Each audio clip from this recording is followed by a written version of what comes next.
So I have these outdoor lights, but when the wind would blow, this little part would come undone.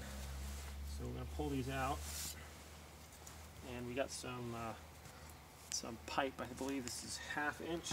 You just take this to your local store and find one that'll go in there like that. And what you want to do is just pound this down straight.